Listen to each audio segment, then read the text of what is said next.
नमस्कार। कुंभ लगन की चर्चा पे विस्तार करते हुए कुंभ लगन में शनि की विशेषता।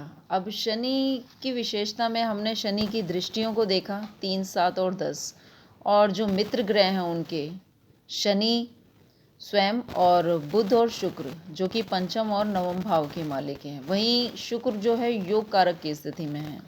अब जो गुरु जो हैं, गुरु का शनि सम्मान करते हैं और गुरु जो है इसमें धन भाव और लाभ भाव के मालिक हैं। तो इस स्थिति में गुरु भी बहुत ही अच्छी स्थिति में कहलाते हैं, कुंभ लगन में सपोर्ट करते हैं। अब शत्रुओं में सूर्य, मंगल और चंद्रमा को शत्रु ग्रह या फिर इनकी दशाओं में कुछ कष्ट देखने होते हैं। अब शनि के बारे में जब हम बात करते हैं तो शनि को लेकर सबसे ज़्यादा मतभेद आते हैं सामने कि शनि की साढ़े साती और दैया का बहुत चलन है। दृष्टियाँ भी उतनी ही कष्टकारी कही जाती हैं। लेकिन जैसे मैंने स्टार्टिंग में भी बताया है कि जो शनि है वो धैर्य का है, डिलेज का है। शनि न्यायाधीश है, शनि अच्छे कर्मों का कारक है। अब किसी भी कुंडली में 10वें भाव को हम कर्म भाव कहते हैं। ये जो 10वां भाव होता है वो कर्म भाव होता है। कर्म का मतलब अर्थ ही यहाँ पर यह है कि जो काम करने के लिए हमने जन्म लिया है, जो हमारा उद्देश्य है, सिर्फ प्रोफेशन ही नहीं है, एक लाइफ का एम भी होता है।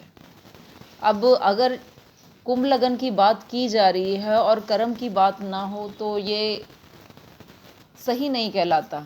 अब कर्म भाव 10वीं को मिला हुआ है, वहीं पर लाभ भाव भी शनि का ही होता है। ये दोनों भाव हमारे शनि के ही होते हैं कि जिस प्रकार हम अपने कर्मों का संचय करते हैं उसी प्रकार का हमारा लाभ होता है कि ये कर्म और लाभ दोनों का कंट्रोल शनि के हाथ में है, चाहे कुंडली या लगन राशि कुछ भी हो, लेकिन जो फल है वो हमें शनि ही देंगे।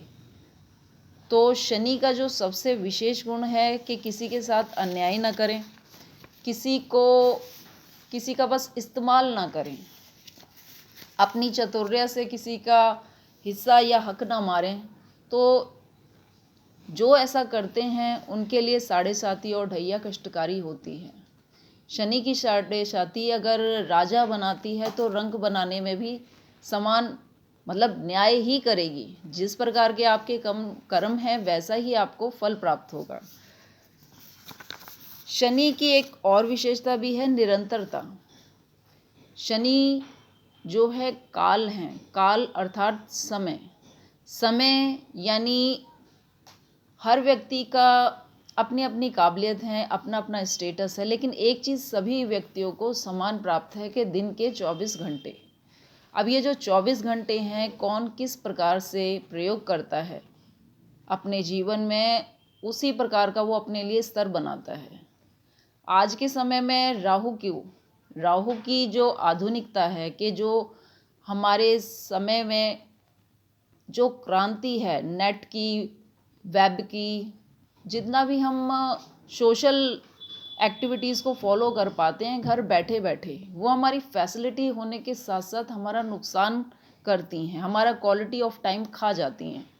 अगर हम क्वालिटी ऑफ टाइम यूज़ नहीं कर पाएंगे तो हम अपने में बेहतरीन गुण नहीं ला पाएंगे। अगर हम सारा समय कुछ शॉर्ट वीडियोस देखने में या इधर उधर की बहस देखने में व्यर्थ करते हैं और अपनी स्किल डेवलप नहीं करते, अपनी नॉलेज डेवलप नहीं करते, अपनी रिसर्च नहीं करते, तो हम उस 24 घंटे का सही इस्तेमाल नहीं करते।